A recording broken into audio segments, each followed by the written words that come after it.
Ladies and gentlemen, Undersecretary Clarissa Castro, the Palace Press Officer.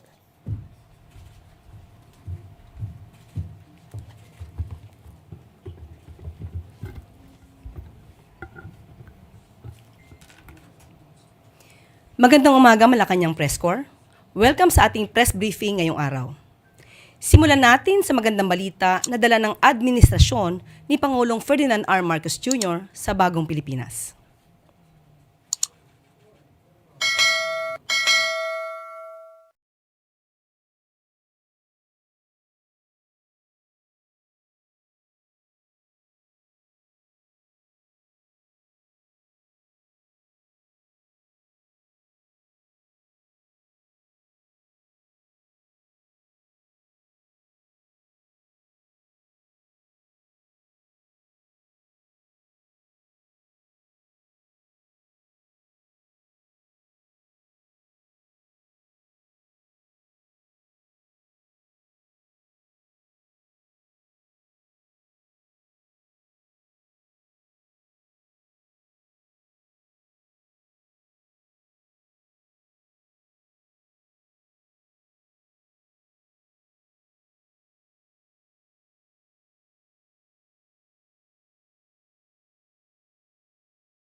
Bukod dito, nasa 224 projects ang kasalukuyang ipinatutupad sa ilalim ng Public-Private Partnership Center.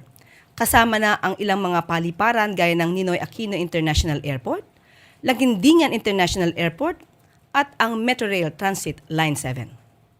Habang 175 projects naman ang nasa pipeline ayon sa PPP Center. Good news din po para sa mga motorista na madalas bumiyahe sa norte.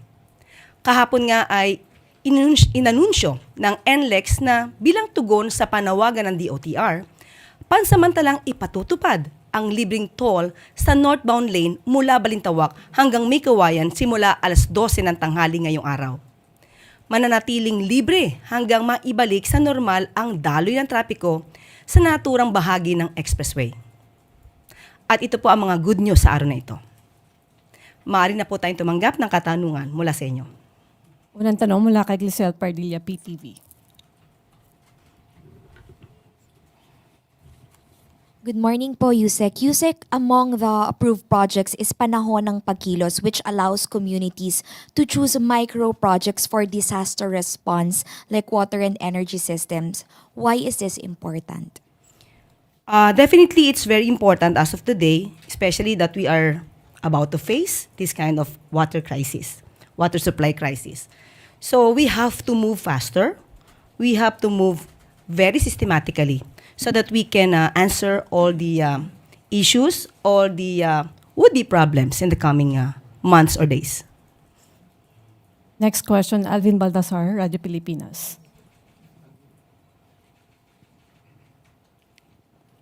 Yusek, good morning po. Yes po. Yusek, doon sa 224 current PPP projects, lahat ba ito kayang matapos bago matapos yung term ni Pangulong Marcos sa 2020? Pinipilit po, actually po, may mga projects po na 2025, 2026 ay maaari pong matapos. May mga pagkakataon lang po kasi na may mga external factors. Lalo na po mga sa infrastruktura, kailangan po natin tugunan yung mga right-of-way na problema. Hindi po ito kakayanin basta-basta lang po ng pamahalaan ng administrasyon kung hindi po magtutulungan ang bawat tao, including po mga LGUs, ang taong bayan. Kapag po ito naman ay naresolba na mabilisan, kaya pong tapusin ito ng administrasyon. Yusek, if I'm not mistaken, kasama doon sa PPP project yung NAIA Rehabilitation at saka yung Metro Manila Subway Project. Just to give the public an idea kung kailan magsisimula yung matatapos yung NAIA Rehabilitation Project at saka yung Metro Manila Subway, kailan ba yung partial operation ito, Yusek? Actually, nasa report po ito ni DOTR Secretary Vince Dizon. Ibibigay ko po sa inyo yung detalye para po ang taon at ang maaaring konkrento makukumpleto ay maibibigay po natin. Kamakailan po ay nagkaroon po ng pagpupulong patungkol po dito. Ang talaga pong medyo idinadaing ng ating administrasyon ay kung paano mapapabilis ang problema sa pagkuha po ng right of way. So kapag po ito ay wala naging problema, tuloy-tuloy lang din po ang proyekto at tuloy-tuloy natin matatapos ang mga ito. Thank you po, Yusek. Sunod na tanong kay Maricel Halili, TV5. Magandang umaga po. Ma'am, I just would like to ask for a clarification about the statement of President Bongbong Marcos during the Alianza ng Pagbabago Campaign Rally because he mentioned asking for support for 11 candidates of Alianza instead of 12. What does the President mean by that? Ang pagkakasabi lang po sa atin ay maliwanag po ang kanyang sinabi at hintayin na lamang po ang susunod na mga rally para malaman po natin kung ano po ba yung ibig niya talagang sabihin dito. Pero meron po ba siyang nabanggit kung ano yung plano ni Presidente kay Senator Amy Marcos after what happened during the Senate hearing? Wala po. So mas maganda po siguro nating malaman ang detalye nito dito po kay Congressman Toby Chanco. But nagkaroon na po ba ng pagkakataon na magkausap sina Senator Amy and PBBM? Ayon din po kay Senator Amy ay hindi pa po siya nakikipag-usap kay Pangulo. So as of the moment, as of this time, as we speak, wala pa po tayong alam na nakapag-usap na po sila. Thank you, sir. Sunod po kay Sam Minidilla, Business Mirror.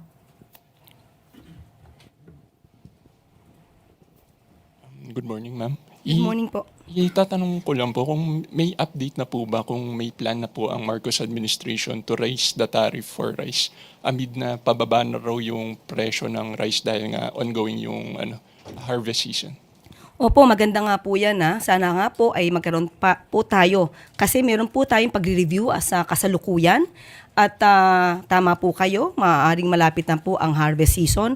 At para po hindi naman masyado maapektuhan ng ating farmers, re-reviewin po ito.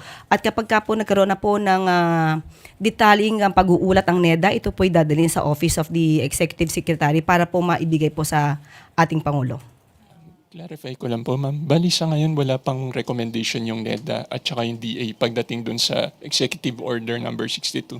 Yung nag-adjust ng tariff sa rice from 35% to 15%. Wala pa po silang recommendation. Sa kasalukuyan po ay wala pa po akong detalye sa ngayon. Pero kapag ka po nakausap po natin maya-maya lamang po, kung meron po na particular na pag-uusap pa tungkol po dito, ay ibibigay ko po agad-agad sa inyo. Thank you po. Sunod po si Rich Bon Quevedo, Daily Tribune. Wala siya. Raquel Bayan, Radyo Pilipinas. Good morning po, Yusek. With regards po sa Tigil Pasada, Yusek, meron po kayong directive si Pangulo Marcos sa Transportation Department and other concerned agencies. And ano po kaya yung assurance ng national government sa mga commuters natin sa susunod na 3 araw po? Binanggit na rin po ni Secretary Vince Dizon ang mga gagawin po ng pamahalaan para po hindi masyado mahirapan ang mga commuters. May mga libre po tayong sakay na maipoprovide po at ang hiling lamang po natin at hiling din po ni Secretary Vince Dizon, makipag-usap muna po sana ang pamunuan ng Manibela dahil tandaan po natin hindi lamang po ang pamahalaan ang maaaring magkaroon ng yung impact ay hindi lamang po sa pamahalaan kundi mismo sa mga commuters. Alalahanin po natin ang mga commuters ay inosente po at nalalagay lamang po sa gitna. Ang nais po ni Secretary Vince Dizon ay mag-usap po at ibigay nila sa bagong liderato po ng DOTR kung ano po yung ninanais nila. Sana wag na po nating madamay ang mga commuters dito. And then, Yusek, I don't know if it's too early to ask, pero may natanggap na po bang assessment yung national government regarding po dun sa transport strike nga po na nangyari nationwide as of the moment? Sa aking pagkakaalam, sa ngayong kasalukuyan ay hindi pa naman po apektado yung mga commuters natin. Lalo't lalo na po na talaga na pong handa ang ating pamahalaan, ang administrasyon, na tumulong sa anumang pwedeng maging inconvenience sa mga commuters. And then, Yusek, lastly na lang po, according to Secretary Dizon, nasa 43% pa lang po yung consolidated. When it comes dun sa PV modernization, ano po kayong posisyon ni Pangulo Marcos doon? Aaralin po natin ngayon yan kung 43% at hihikayatin po natin na lahat na maaaring mangyari ay pabor sa commuters, pabor din po sa mga jeepney operators at drivers. Lahat po to dahil dapat win-win solution po tayo. Thank you po. Next question, Ann Soberano, Bombo Radyo. Yusek, good morning. Just want to ask, kasi may mga kumakalat po ngayon sa social media post at it says, Duterte gave the Marcoses dignity to come back while PBBM gave him a death sentence in a foreign land. Reaction po dito ng palasyo, ma'am? O kung may reaction din po si Pangulo dito? Ang nagpabalik po kay Pangulong Marcos ay ang taong bayan po. Hindi po iisang tao. Pinakita po ni dating Pangulong Marcos kung ano ang kakayanan niya. Kung inyo pong matatandaan, hindi po ba mismo ang dating Pangulong Duterte ang hindi naniniwala kay Pangulong Marcos? He even said that PBBM is a weak leader. Papaano niya masasabi na inangat niya ang dignidad ni Pangulong Marcos kung siya mismo dati ang nagbababa rito? On the other issue, ma'am, nakatakdang bumisita si US Defense Secretary Pete Hegseth dito sa Pilipinas.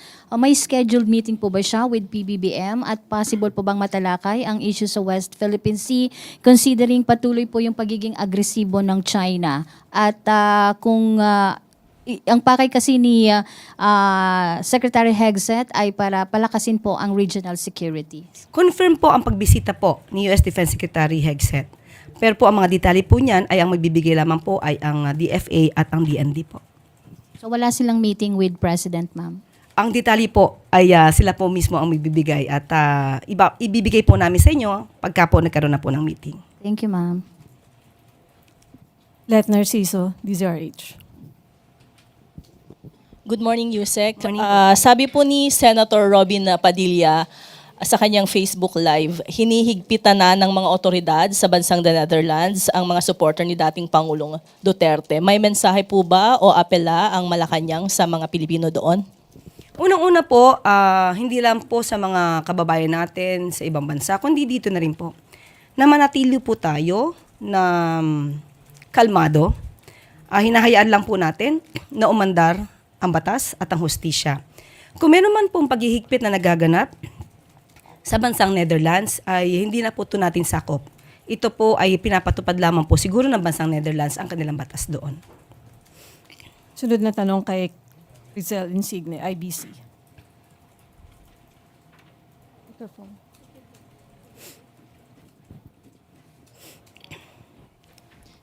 Yusek, what is your reaction about the growing list of dubious confidential fund recipients of VP Sara Duterte? House Deputy Majority Leader Paulo Ortega cited more names like Amoy Leo, Fernan Amoy, and Jody Asim. And they even call it Team Amoy Asim po. Yes, we believe that VP Sara has the obligation to tell something about this, to tell something about these discoveries. Marami na po ang naglilipa na patungkol sa mga peking resibo na di umanong na issue po ng opisina po ni VP Sara. So, mas mabuti po, sinasabi naman po niya na dapat po tayo ay may transparency. Mas maganda po na mauna po siya na ipaliwanag ito. Sunod na tanong, Marical Sargan, Brigada FM. Good morning po, Yusek. Sa pagtitipon din po sa The Netherlands, nabanggit po ni VP Sara sa kanyang speech, as I quote, sabi ko, yung kagustuhan mo na umuwi, yan din yung katapusan ng buhay mo, magiging Ninoy Aquino Jr. ka. Any reaction po from the palace? Inahahalintulad ba ni VP Sara ang kanyang ama kaya sa yumaong Ninoy Aquino? Parang hindi po natin nadinig noon na inahilintulad ni dating Pangulong Duterte ang sarili niya kay Ninoy, kung hindi kay Hitler. Meron po siyang sinabi mismo, sinabi pa niya dito, and I quote, Hitler massacred 3 million, actually it's supposed to be 6 million Jews. Now there is 3 million, what is it? 3 million drug addicts in the Philippines. There are. I'd be happy to slaughter them. At least if Germany had Hitler, the Philippines would have me. So napakalayo pong ipakumpara ang sarili o ikumpara ang dating Pangulong Duterte kay Ninoy Aquino na hindi nagkaroon ng anumang record ng mass murder or crimes against humanity. Mas ninais po ni dating Pangulong Duterte na inkumpara ang sarili niya kay Hitler. May tanong po ulit si Alvin Baltasar, Radyo Pilipinas. Yusek, doon lang sa asylum application ni Attorney Harry Roque, ano ba talaga nakikitang motive dito ng Palacio? Do you see this as a tactic of Attorney Roque para makiiwas doon sa mga criminal proceedings as what was stated in a petition filed by a doon sa abroad, sir, ma'am anong tactic ang nakikita nyo rito? Kahit hindi pa naman po siya nag-a-apply ng asylum sa Netherlands, alam naman natin na siya ay hindi na nagpakita sa anumang Quadcom hearing. Siya ay umalis sa Pilipinas at hindi na bumalik. So ano ba ang ibig sabihin nito? Taktika ito para hindi na siya muling matanong pa sa kanyang mga isinawalat, no, sa Quadcom hearing patungkol sa kanyang mga transaksyon. And doon sa posibleng maging dahilan, yung affiliation niya kay dating Pangulong Duterte, do you see this as a reason para hindi maaprobahan yung application niya sa asylum sa the Netherlands? Depende na po yan sa gobyerno po ng Netherlands kung ito po ay makakaapekto sa kanyang petition for asylum. Eden Santos, Net 25. Good morning po, Yusek. May mga magsasaka na po yung umiiyak sa sobrang baba daw ng presyo ng palay. I heard may 16 pesos pero parang umaabot hanggang 12 pesos po yung presyo. Ano po ang pwedeng gawin ng ating gobyerno para naman po hindi malugi yung mga magsasaka, lalo na po panahon na po ng anihan ngayon at meron pang kasabay na import o pag-angkat ng bigas. Doon po sa nabanggit ninyo mga bagong proyekto na aprobado ng NEDA, nakalagay po doon 4.1 million na magsasaka makikinabang. Anong mga proyekto din po yon? Nasagot ko na po ito noong nakaraang araw, if I'm not mistaken, last week. Sinabi po natin yung mga magsasaka po na nagbibigay ng kanilang sentimiento dahil mababa ang pagkakabili ng kanilang bigas. Ang sabi nga po natin, ayon kay Secretary Kiko Laurel, ito po ay may kinalaman din po ang mga traders. So, ang ating pong in-advise noong nakaraang linggo po ay pumunta po ang mga farmers sa mga local government units concerned at doon po ay maaaring tumulong ang lokal na pamahalaan para madala ang kanilang mabigas sa NFA stores. Okay? At doon po ay binibili po ng mas mataas ng gobyerno po ang kanilang bigas. At sinabi po natin noon pa na nagsasagawa na po, no? Nandun na po tayo sa procuring the trucks po para po makatulong po ito sa mga farmers na wala pong kakayanan na magdala ng kanilang palay diretso po sa NFA stores. At yun po ay sinasagawa na po natin para hindi na po sila mahirapan para magdala ng kanilang mga palay. Yusek, how soon po yung pagbili natin ng mga truck? Kasi ito po yung isa sa nakikitang paraan para nga po yung mga magsasaka na wala namang pera para pang arkila ng mga truck para dalhin sa NFA yung kanilang mga ani. Sa tingin ko po, ito siguro yung isa sa nakikita nila para makatulong din na mismong NFA na ang pumunta sa kanila habang inaani. Kasi po yung mga traders ganun ang ginagawa eh. Habang inaani, nandun na po sila, may dala ng mga truck, meron ng mga sako, tapos meron na rin dalang pera na pambili. Kaya napipilitan yung mga magsasaka na doon na ibenta sa halip na sa NFA, sila pa yung magdadala doon sa opisina nila. Eh wala naman po silang pang-arkila ng mga truck. According to Secretary Kiko, ito pong taon po, sa kasulukuyan po ay ginagawa na po yan at sana po mapabilis kasi alam naman po natin pag dumaan po sa procurement, medyo hindi po ganun kabilisan. Kaya dinadasal po natin na masang-ayunan na agad at magkaroon po talaga ng magandang transaksyon patungkol po sa pagbili po ng trucks para sa mga farmers. Last question from Pia Gutierrez, ABS-CBN. Ma'am, balikan ko lang yung tanong ni Maricar kanina regarding yung sa pag-compare kay dating Pangulong Duterte kay dating Senator Ninoy Aquino. Yung statement kasi ni Vice President is more, I think, on the security ng dating Pangulo sa pag-uwi niya sa Pilipinas. And I quote yung sinabi niya, sabi ko, yung kagustuhan mo na umuwi yan din katapusan ng buhay mo, magiging Ninoy Aquino Jr. ka, at sinabi niya sa akin, kung ganyan ang kapalaran ko, so be it. Ang question ko po, ma'am, is if there are enough grounds for the Duterte family to fear for the life of the former president in case or na umuwi ang dating Pangulo dito sa Pilipinas. Yun na nga po nakakapagtaka eh. Saan po ba nakukuha itong mga kwento na ganito? Saan po nakukuha ang pagkukumpara kay dating Ninoy Aquino? Saan nakukuha yung mga threats? As a matter of fact, hanggang ngayon, yung sinasabing threats kay VP Sara, hindi pa rin po na ipapakita sa NBI at saka sa PNP.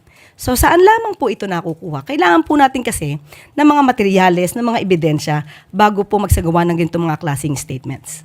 Wala pong katotohanan yan. Sa papong tanong mula kay Clisel Pardilla, PTV. Kay Ian Cruz muna, GMA. Ma'am, good morning po. Ma'am, doon sa rally sa The Hague, nabanggit po, sinabi po ng mga crowd doon na mag-resign na si PBBM at sabi ni VP Sara, o kayong nagsabi niya na hindi ako, Marcos resign. Bakit ba kailangan ng resign? Dahil hindi mo pinapakita sa taong bayan na maayos kang mag-isip at kaya mo ang mamuno. Ano po ang tugon ng administrasyon? Kung pinag-resign po nila ang Pangulo, sino po ba ang makikinabang? Kahit sabihin po ni VP Sara o kayo nagsabi niyan, siya pa rin po ang makikinabang. Sasabihin po ba na walang kakayanan mamuno? Paano po natin masasabi ito? Kung ang pinapailal po natin ay ang batas. At very transparent po tayo sa anumang mga transaksyon. Hindi po mas kakayanin ng isang tao na mamuno, na maraming inililihim, maraming itinatago, at hindi nagpapakita ng anumang dokumento, more particularly about the funds. Last question, Clisel Pardilla, PTV4. Yusek, Senator Bato de la Rosa told you, Miss Castro, akala niyo mga santo kayo. Hindi nakakabuti yung gagawin kung pag-evade ng arrest, pero yung ikabubuti ng bansa ba yung ginawa niyo? How do you respond to that? Hindi, I know, we are not saints. Lahat tayo hindi santo. Isa pa lang ang nagiging santo sa Pilipinas, si St. Lorenzo Ruiz. Dalawa. Sino pa iba yung isa? Kalunsod. Yeah. Okay, St. Kalunsod. Okay, dalawa na. Hindi pa po tayo napapasama doon. And we know that. Mukhang malayo po mangyari yun. Unang-una po, pinapatupad lamang po natin ang batas. Sinabi naman po niya na valid ang warrant of arrest. Ang sabi din po natin, bakit natin sinusuko daw ang soberenya? Hindi po tayo nagsusuko ng anumang soberenya. Sino ba ang naunang magsuko ng ibang parte nating karapatan sa ibang bansa? Tayo po ba? Muli, sasabihin natin, inamin na ni Senator Bato, valid ang warrant of arrest. Siya na ang nagsabi. Kung siya man po ay magtatago, hindi magandang maging modelo ang katulad ni Senator Bato. Na dati nang naging PNP chief. Hindi magiging magandang modelo yan. Dahil yan po ay nag-iinggan niya sa taong bayan na kapag may warrant of arrest, ay kailangan ng magtago na lamang. Okay. Maraming salamat. At dito na po nagtatapos ang ating briefing. Maraming salamat Malacanang Press Corps at magandang umaga. Bagong Pilipinas.